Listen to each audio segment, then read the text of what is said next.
For over a century, classical scholarship defined Simplicius of Cilicia as a doxographic quarry, an immense archive valued primarily for its preserved fragments of lost pre-Socratic voices. In the 19th century, the academic discipline of Quellenforschung codified this view. Hermann Diels extracted these isolated quotes, presenting them as standalone evidence of a lost philosophical era. The physical reality of these quotes is far more complex. They are submerged within 1,500 pages of dense, highly structured commentary. Most scholars ignored the vast majority of this writing. They treated the Neoplatonic framework as rubble surrounding the fragments they considered valuable. This approach misinterprets Simplicius's identity. He operated as a radical, independent Neoplatonic thinker with a precise, sovereign objective. Simplicius engineered the preservation of these fragments as a specific, active agenda for a defensive intellectual war. His overarching goal was symphonia, the construction of a unified, internally consistent Hellenic intellectual tradition. To achieve this, he had to resolve the visible contradictions between the natural philosophy of Aristotle and the metaphysics of Plato. He built an interpretive system to lock these disparate schools into a unified alignment. Viewing his work as a historical encyclopedia misses the architecture entirely. He was building a theological fortress. In the early 6th century, the geopolitical reality of Athens, the traditional home of the Platonic Academy, became a site of direct religious conflict. In 529 CE, Emperor Justinian issued a devastating edict that forbade the teaching of pagan philosophy and astronomy. This devastating decree effectively criminalized all pagan instruction, abruptly forcing the Neoplatonists completely out of the empire's public life and institutions. Simplicius and his colleagues fled into exile at the Persian court of King Khosroes. Disappointed by the Persian court, they retreated to a border location equipped with a massive library.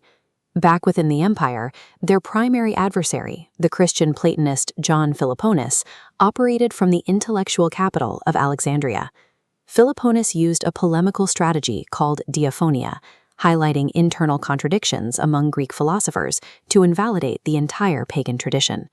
Writing in exile, Simplicius had to prove the Hellenic tradition was an unbroken, coherent system to prevent its total eradication by Christian apologists.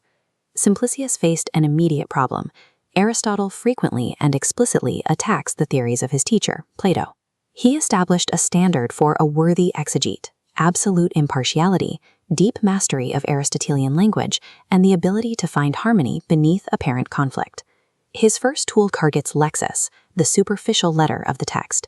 His second tool targets nous, the deeper spirit of the philosophical concept. Simplicius argued Aristotle only attacks Aristotle's lexis of Plato's ideas, the superficial meaning prone to novice misunderstanding. Once the nous is isolated, the apparent philosophical conflict dissolves. This toolkit allowed Simplicius to integrate Aristotle as the secretary of nature, while Plato remained the divine theologian. A major obstacle to this harmony was Alexander of Aphrodisias, the most authoritative previous commentator on Aristotle. Alexander acted as a vital bridge, transmitting Aristotelian thought into late antiquity. As a strict peripatetic, Alexander believed Aristotle's empirical focus was directly opposed to Plato's metaphysics. Simplicius relied on Alexander's work to decode Aristotle's difficult terminology. To maintain harmony, he policed Alexander's texts, praising his technical mechanics while rejecting his anti-Platonic conclusions as frivolous. Simplicius overwrote the traditional peripatetic interpretation to protect the divine ideas of Plato. Why did Simplicius devote thousands of pages specifically to the technical details of Aristotelian physics? The immense scale of these commentaries, subdivided into complex layers of prolegnomena, lemmata, theoria, and lexis, placed them far beyond the scope of a standard classroom. He was addressing a highly sophisticated circle of peers studying in the shadows of the Christian state. In the Neoplatonic tradition, philosophy functions as a complete way of life and a rigorous spiritual practice. Mastery of natural philosophy serves as the strict prerequisite for ascending toward theology. The exhausting act of engaging with the commentary functions as a spiritual exercise designed to purify the practitioner's mind. The ultimate goal is henosis, the soul's union with the divine, achieved by awakening truth and faith through the study of the cosmos. These technical manuals on motion and void are, by his own definition, literal hymns to the creator. We return to the 19th century view of Simplicius as a passive collector of fragments. We can now see why he went to such lengths to preserve the specific texts of Anaximander, Parmenides, and Zeno. These fragments functioned as the deliberate foundational blocks of a comprehensive intellectual structure. Simplicius mapped an unbroken lineage of ancient wisdom, proving the Hellenic tradition was ancient, venerable, and united. Demonstrating this harmonious continuity was the only way to build a fortress strong enough to withstand the Christian narrative.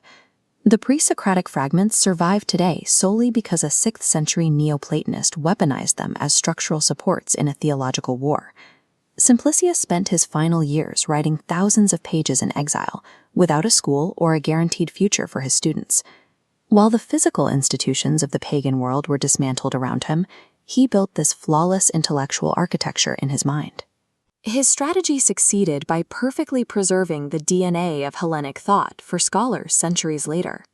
Viewing Simplicius as an archivist strips the architecture from the bricks. He stands as the last great synthesizer of antiquity, building an enduring temple to Hellenic thought in the twilight of the pagan world.